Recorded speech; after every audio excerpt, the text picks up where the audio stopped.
Well, happy Easter, everybody. Today is the 6th day from surgery day, April the 9th. Happy Easter, everyone.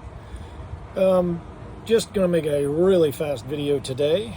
Hope it's an encouragement to you. Feel great.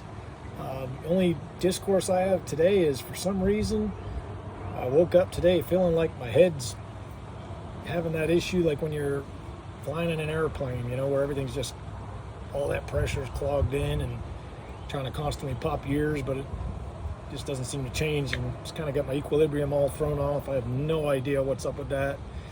It feels like the first day after my surgery, I felt the same way, and man, I don't know, it's driving me insane because I'm just talking. It like sounds like I can hear my own voice echoing in my head.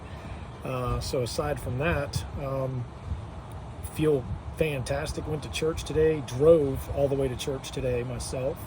It wasn't that bad at all. You know, yeah, there's a little bit of pain back there from the surgical sites, but it wasn't too bad. I was able to stand the entire time during worship, and worship was amazing today, and it was on for, you know, almost an hour. And I mean, me being able to stand in one spot for close to an hour prior to the surgery is unheard of. It has been so incredibly long since I've been able to do that. I have to either, you know, lean back on something, get the pressure off of my legs. Usually I take a tall stool behind the lobby desk, and I'll kick it kind of on an angle on two of its legs and lean my back or my butt right on the edge of it, just to try to relieve some of that pressure from my back down on my toes, because if I stand there for more than 15-20 minutes in one spot, my feet start going numb, and if I start walking, it feels like I'm being electrocuted at my feet.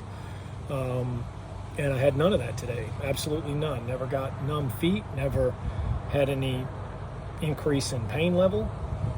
And then when we sat down for actual service for the message, again, no problems at all. I did not have to get up. There's a lot of wind here today, so this is shaking my iPad all around, but I did not have to get up and move.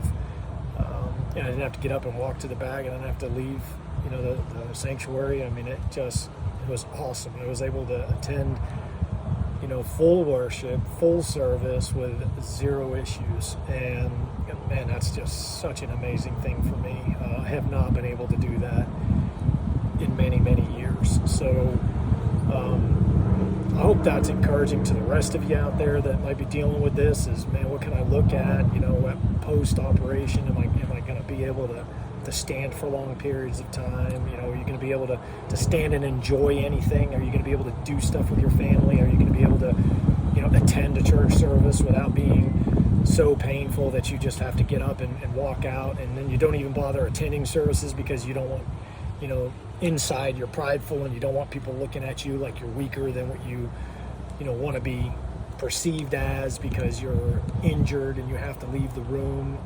Those are things that go through your head. They are, and it's part of us as being men, is we don't want to appear weak. We don't want to appear as needing sympathy from others, because my poor back's hurting, or poor Andy's got to get up again, or gosh, I hope he's okay. I don't like being the attraction of attention in that sense. A lot of that is a pride issue. It just is. But the other part of it is, and it just hurts, and you just don't even want to deal with any of that. And so to avoid all of it, you just avoid, attending things. You avoid being around. You have some rowdy neighbors. Well, hope this is an encouragement to you, because you'll be able to do things with your family. We're getting ready to go over to enjoy a family dinner together with a bunch of family members, and we'll see how long I can last with that as well. Judging from church, it seems like it's pretty promising, So I'm super stoked, super happy. Slept pretty decent last night. Didn't wake up nearly as much or as long. Got, I'm sure to some people it wouldn't be considered good sleep, but it was pretty good sleep for me. And I wasn't in excruciating pain during it. I was able to, switch from my side to my back, quite often, and on my left side, which has been a that's been a no spot for me for a really long time.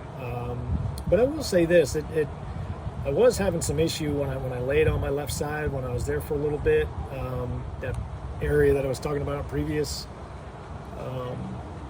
video for the bruising that I had received down there, that started feeling like somebody kicked me there again. So I did have to come off that side after a good probably 20-30 minutes. Don't know what causes that and why that is. They just manhandle it and smash it out of the way to get in to do the rest of the stuff, or what. That might seem a little crass to say that, but I don't know. Anyway, and I just feel so good.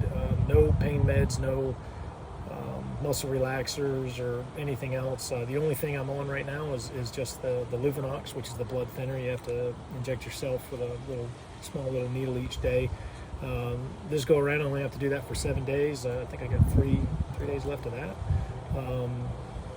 Something like that. I didn't start it till 2 days after surgery, if I remember right. But anyway, after that, then I just take 1 aspirin a day for another 7 days, and that finishes any blood thinner type stuff that I may need, and then I'm on nothing, zero. So let it be an encouragement to you, and don't be fearful of the surgery, and hopefully you'll get out there and get this done for yourself as well.